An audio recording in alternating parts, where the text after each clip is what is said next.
Bonjour les amis et bienvenue sur TheMix.fr. Un petit focus rapide sur le Real Madrid qui a subi une énorme désillusion le week-end dernier avec ce match nul 2-2 à domicile contre l'Espagnol Barcelone. Un Real Madrid qui est à 13 points du Barça. Un Real Madrid qui en plus se déplace sur la pelouse de Malaga. Pourquoi c'est un match décisif? Déjà parce que le Real doit se reprendre, absolument se reprendre après cette énorme claque dans la figure que cette différence de points par rapport au Barça.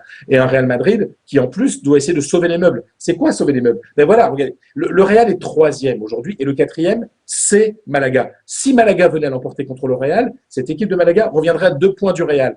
Ça veut dire que la troisième place pourrait commencer à être en danger. Et pourquoi c'est un problème pour le Real? Parce que vous savez, en Espagne, les trois premiers du classement en fin de saison vont directement en Ligue des Champions, alors que le quatrième doit disputer le tour préliminaire, le barrage, comme on dit. Et ce serait un énorme problème pour le Real, puisque ça bousculerait toute la préparation si le Real devait disputer sur ce tour préliminaire. Et en plus, ce serait pas très classe pour un champion d'Espagne en titre de terminer quatrième.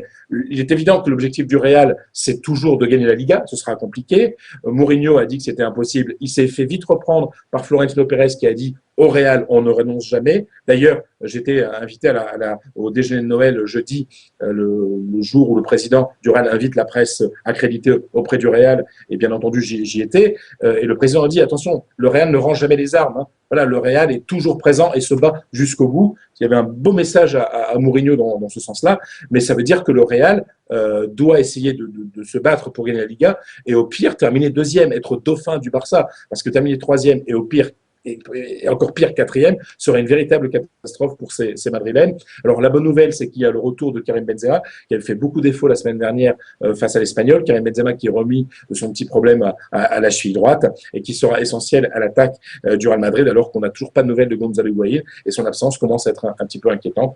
Voilà, un très beau match qui va se jouer ce samedi, Malaga-Real Madrid. Deux grosses écuries espagnoles qui sont qualifiées pour les huitièmes de finale de la Ligue des Champions. Malaga qui va recevoir Porto et le Real, vous le savez, qui aura un match au sommet face à Manchester United.